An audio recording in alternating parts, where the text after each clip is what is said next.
Adventures in Time and Space. Transcribed in future tense. Dimension X.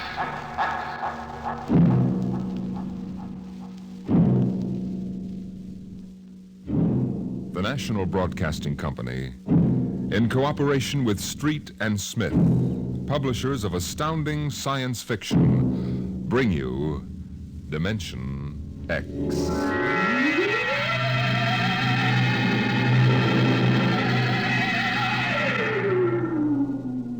Ralph Waldo Emerson speculated, if the stars should appear one night in 1,000 years, how would man believe and adore and perceive for many generations the remembrance of the city of God? Now, this was philosophically interesting. But on the edge of the galaxy, there is a planet which swings on its orbit in a cluster of 6 suns. These suns hang in the sky above. Never less than 2 shine down through the entire 23.8 hours of the planet's day. The yellow light has burned down on the planet continuously into the past, till the mind of man runneth not to the contrary.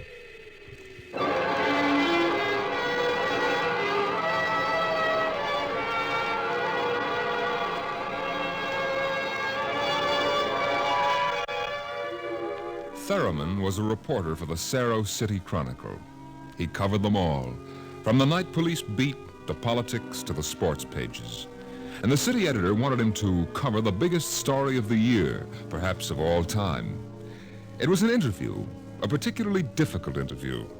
But then, since his first days as a cub, Theremin had specialized in difficult interviews. He didn't expect violence, though, from an astronomer. You're from that newspaper? Well, you've got a lot of gall coming here. Now, wait a minute, Dr. Aton. It's only a job. I've read your paper. You've been writing this observatory for 2 months now. You've attacked me personally.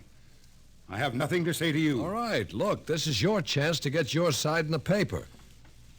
I'll give it to you straight. 2 months ago, the observatory issued a press statement that the world was coming to an end. Now, that's the same story that the cult of Revelations has been preaching.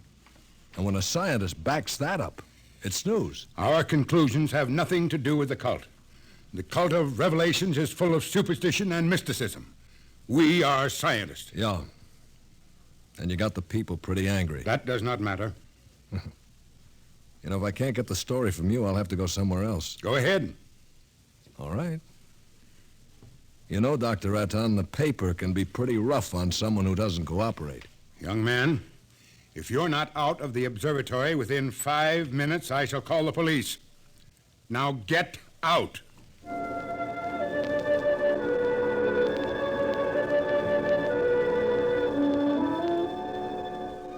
The reporter walks down the long hall from the observatory. The light filters through the high windows, the yellow light of Gamma, the brightest of the 6 suns in the planet's sky. Beta is almost at zenith. Its red light floods the landscape to an unusual orange. The planet's sun, Alpha, is at the antipodes. And now as Gamma sinks below the horizon, the red dwarf sun, Beta, is alone, grimly alone. It's a short drive from the observatory to Cerro City, and the red light glares from the highway. The temple of the cult stands, hewn from the solid rock of the Dormite Mountains, outside the city. And in the inner courtyard stands Sor, the priest of the cult. Woe to the unbelievers! Their souls will rot with the absence of light. Sor, wait. Your Reverence, please. Please. Tell me, Your Reverence, what will happen? What are you waiting for here? The day of the coming, is written in our doctrine of Revelations. It came to pass that the sun, Beta, was alone in the sky. The world was shrunken and cold. Men did assemble in the public squares and highways. Their minds were troubled and their speech confused, for the souls of men awaited the coming of the stars. The lip of the cave of darkness past the edge of Beta. and loud were the cries of men. There was no light on the surface of the world. In this blackness there appeared the stars in countless numbers.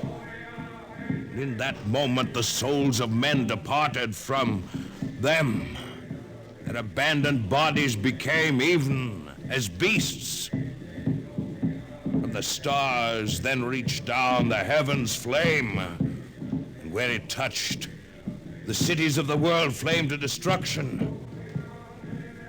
So that of man and all the works of man naught remained. So it is written.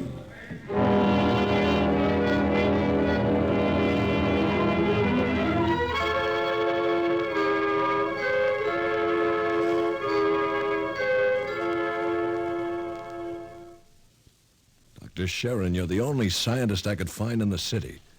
Where is everybody? In the hideout. In the hideout? The place bored me. I wanted to be out here where things are getting hot. I want to see the stars the cultists are talking about. Besides, they don't want me at the hideout. I'm too scrawny to survive. Well, wait a minute. What is the hideout? Well, we professors have managed to convince a few people that our prophecy of doom is valid. We've got about 3,000 people. They're supposed to hide where the darkness and the stars can't get at them. We hope they'll survive and leave records. Survive? Survive what? Oh, there are lots of names for it. The cultists have their myths. Oh, yes. What about that? What is there to these myths? As a matter of fact, what is there to this doctrine of revelations? I'm a psychologist, not an archaeologist. How true it is, I don't know. But the cultists say that every 2,050 years, all the suns disappear, and there is a total darkness. And then they say things appear called stars. Of course, men go mad.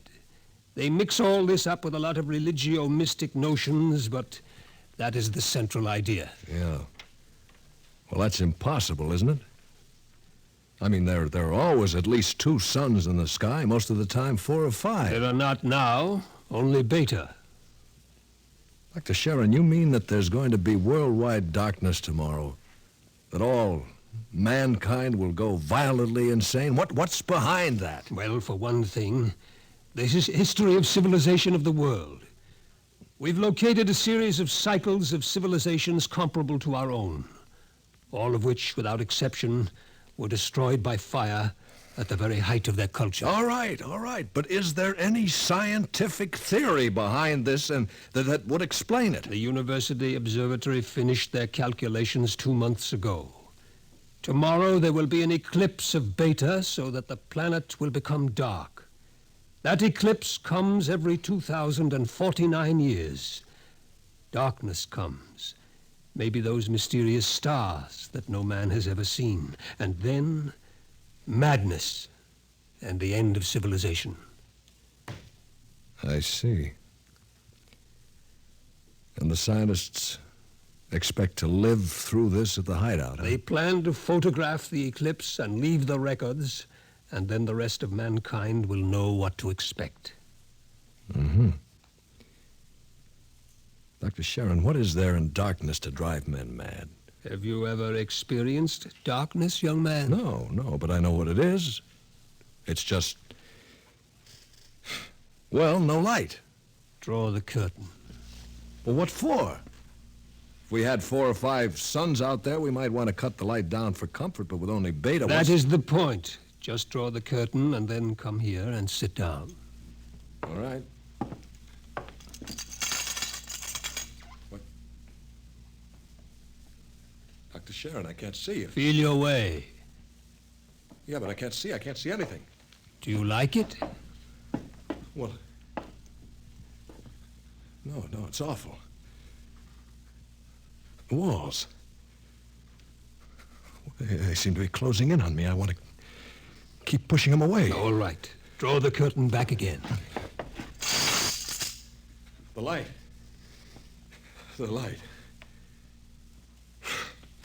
Dr. Sharon, have you got a drink? Right here. That was just a dark room. Yeah. It wasn't really so bad. You're afraid. Yes, I am. Just darkness can do that? This isn't just a metaphysical theory, young man. It's promulgated from observed data. Come with me. Where? The locked ward down the corridor. All right. Were you at the Saro City Centennial Exposition 2 years ago? No, I was overseas on assignment. Do you remember hearing about the tunnel of mystery that broke all records in the amusement area? Yeah. Wasn't there some fuss about it? The Anti-Vice Society had it shut down? It was shut down, all right, but the Blue Noses had nothing to do with it. Oh? That tunnel was nothing but a mile-long passage through darkness. You rode in a little car, and it took 15 minutes to get through. Very popular while it lasted. Popular? There's a fascination in being frightened when it's part of a game. Absence of light is one of the instinctive human fears. People came out of that 15 minutes of darkness shaking and half dead with fear. Half dead? I thought there were some deaths. Bad hearts, but that wasn't the big danger. Now, which key is this? Wait a minute, Dr. Sharon. Where are we going? You'll see. No, the heart attacks were actually good for business, but there was something else. Here, I'll show you. I want you to see somebody. Latimer. Latimer. Go away. Latimer, I want you to meet somebody. This is Mr. Theremin. No. No, go away. Hello? He's pushing me. Make him stop pushing me. Go away. I'm not touching him. What's wrong? Latimer is afraid. The walls. They're falling in on me, the walls. I've got to get out. Let me out. You can't go out, Latimer. It's all right. I've got to get out. Let me out. Let me out. That sleeping period, we have to give him a shot of morphine. Otherwise, he'd bat his brains out against the wall. Well, what's wrong with him? Nothing. Nothing but 15 minutes in the darkness of the tunnel of mystery. Oh, Doctor, that's impossible. 1 person out of 10 came out of the tunnel that way. That's why we had to shut it down. Why? Why should darkness do that? It's obvious man cannot exist without light. Longer periods of darkness would obviously be fatal. The scientific theory is that the consciousness of light is necessary for mental activity. Please.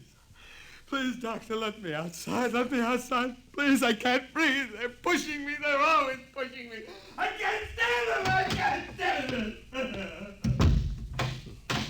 There you are, Theremin. That's what 15 minutes of darkness will do. Man just wasn't built to operate without light. There are always at least 2 suns in the sky, most of the time more. Yeah. Just 15 minutes of darkness. Now then, look out of that window. Imagine darkness everywhere. No light as far as you can see. Black. Everything black. And the stars, whatever they are, well, can you conceive it? Your mind wasn't built for that conception. When the real thing comes, you'll go mad completely and permanently. There's no question of it. Tomorrow, there won't be a city left standing in the world. Well, why, Doctor? Why should the cities be destroyed? If you were in darkness, what would you want more than anything else? What would it be that every instinct would call for? Light. And how would you get light? I don't know. You'd burn something, and every city in the world will go up in flames.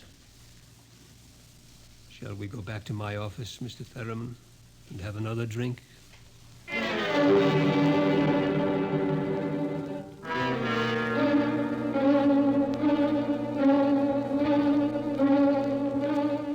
Through the skies, the red sun Beta shines alone. The wind howls across the city. It's cold, colder than man can remember. And as the hour approaches, the reporter goes out and speaks to the man in the street.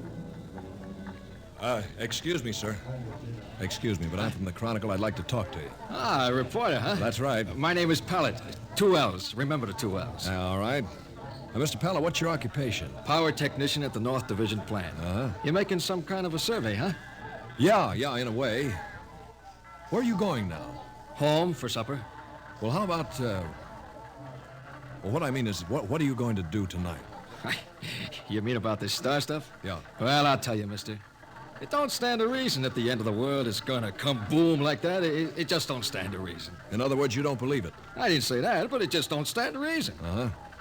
Have you read what the scientists say? I don't read stuff like that. Only the headlines. Yeah.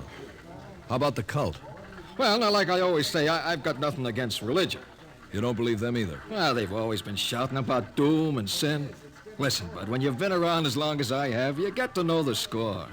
It's all right to preach that Judgment Day is coming and all, but just the same, I'm putting money in the bank. Uh-huh.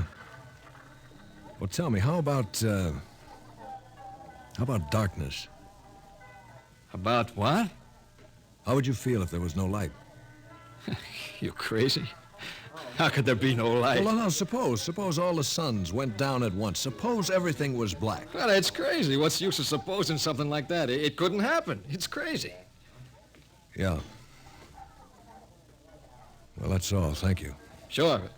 Look, mister, remember, pilot with 2 L's?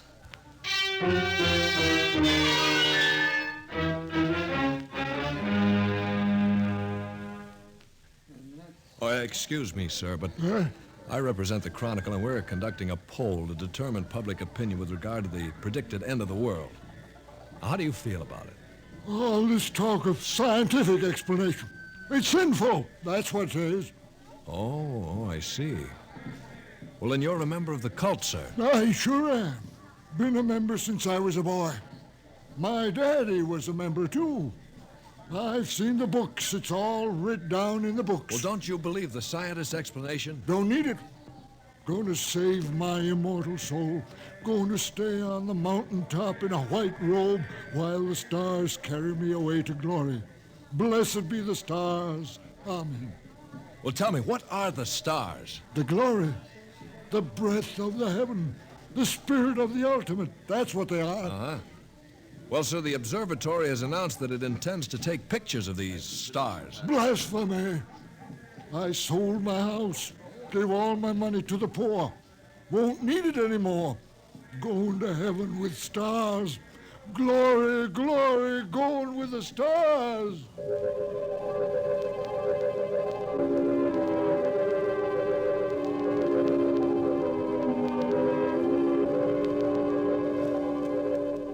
The reporter checks the stock exchange, the stores. Business at a standstill. Doesn't pay to buy anything today, not if the world's going to end tomorrow. There are predictions of economic collapse in the financial section, layoffs at the factories on the edge of the city. And through the streets, the people mill and turn, unsure, crying in fear or shouting with bravado. But the story isn't here in the city. And so as the hour approaches, the reporter goes again to the observatory high in the hills.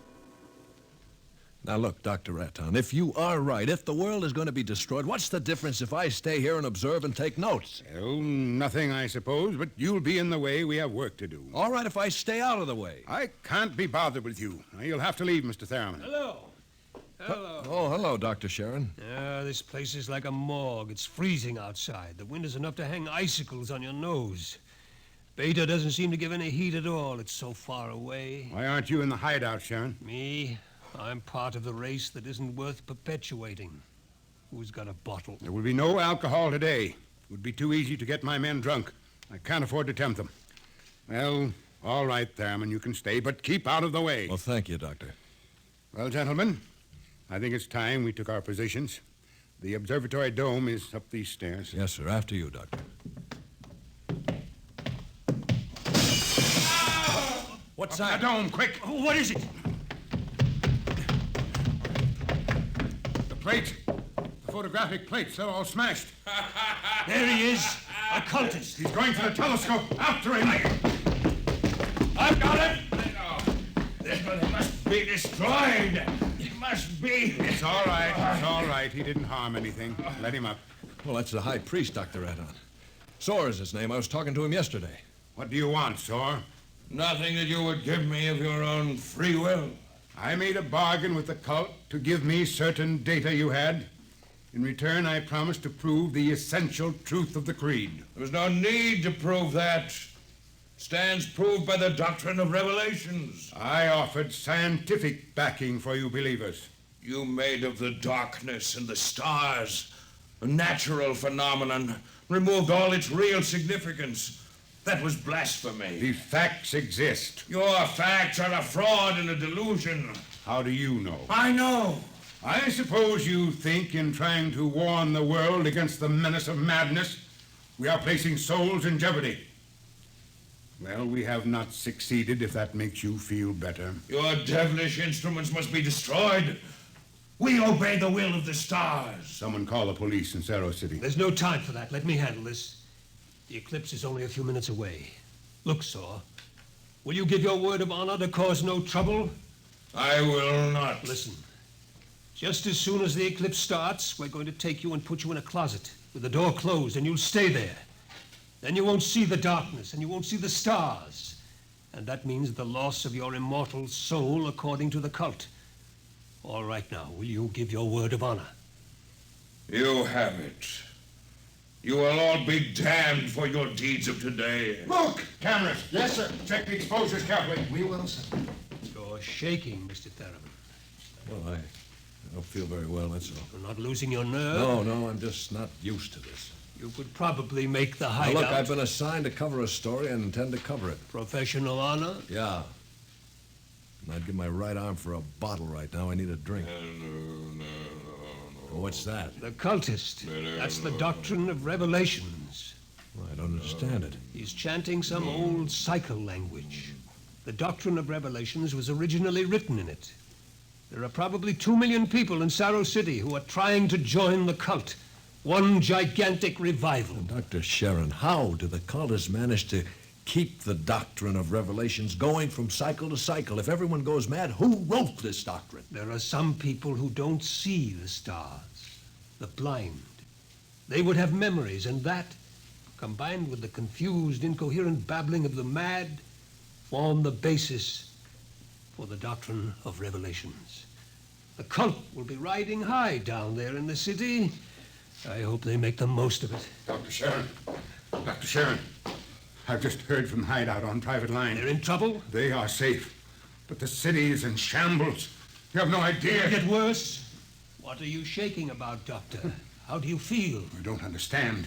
The cultists are rousing the people to storm the observatory, promising them salvation, promising them anything. How long till the total eclipse? An hour. I'm going to check those calendars. It's a gamble. It'll take time to get a mob out here. If the darkness comes first, we're all right. Look at Beta. Yeah. It's cut in half. It's getting darker. An interesting phenomenon. My collar's suddenly tight. Are you having any difficulty in breathing? No. Why? Difficulty in breathing is one of the first symptoms we've experimented. I'm cold. It seems to be getting colder. We'd better keep our minds on something else. Yeah.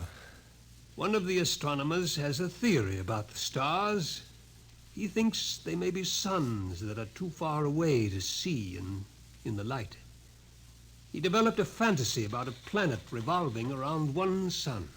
It's a mathematical possibility. Of course, there couldn't be any life. Part of the planet would always be dark and without light. Well, it's obvious. Without light, there can't be any life. It's time for the artificial light. We can't read the instruments. Artificial light? One of the researchers in the university worked it out. It's animal grease packed around a wick. Here, I'll light it with this spark. Why, it's beautiful. Yellow light. After 4 hours of red. It's beautiful. Light. Light.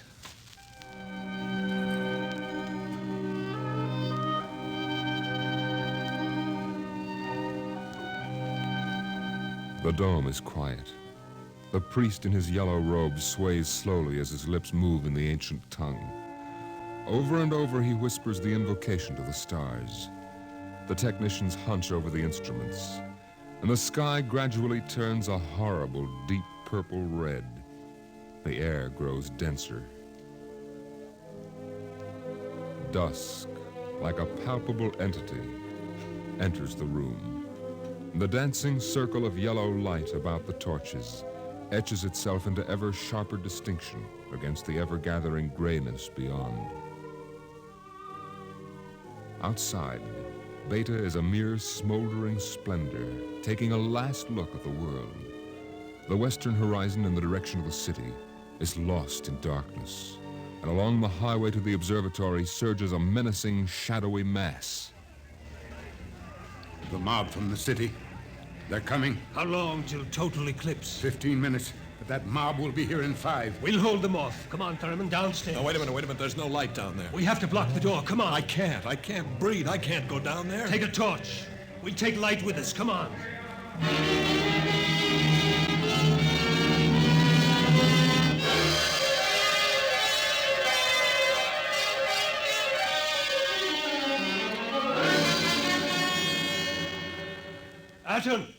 Atten! I'm here. Did you bar the door? They won't get in. All right now, everybody. 1 minute till totality. 1 minute. Just before totality, I'm changing the plate. That will leave one of you for each camera.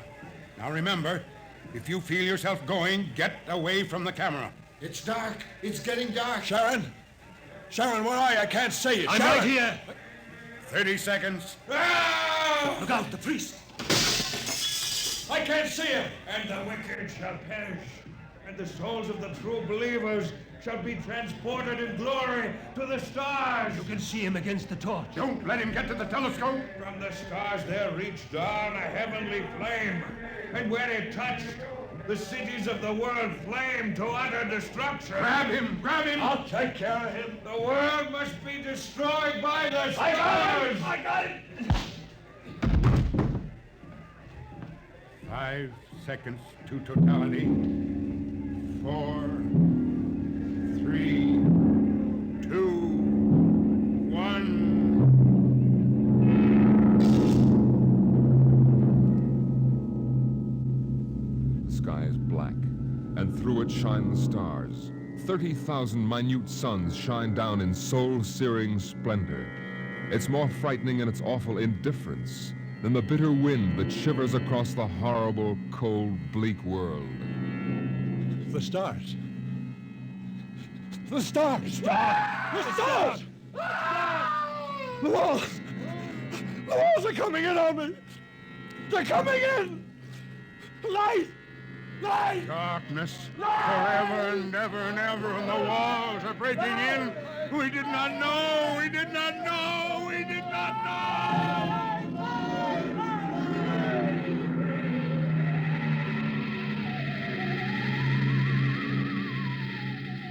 On the horizon in the direction of the city, a crimson glow begins growing.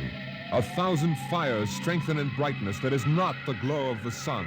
1,000,000 fires as a world mad in the darkness screams in terror for the light.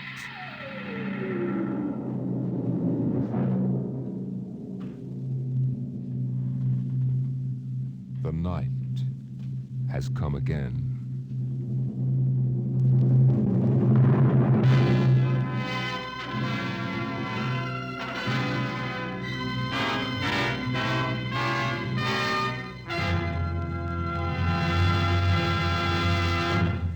You have just heard another adventure into the unknown world of the future.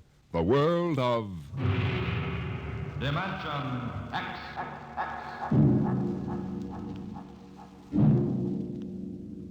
With this program, Dimension X concludes the present series. We hope to return to the air in the near future. Watch your local newspaper and listen to your local station for the resumption of the series.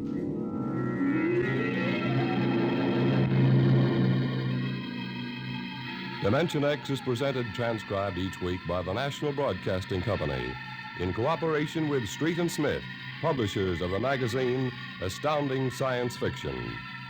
Today, Dimension X has presented Nightfall, written for radio by Ernest Kinoy from the story by Isaac Asimov. Featured in the cast were Lyle Sudrow as the reporter, Cameron Prudhomme as the astronomer, and John McGovern as the psychologist. Your host, Norman Rose. Music by Bert Behrman. Dimension X is produced by William Welch and directed by Fred Way.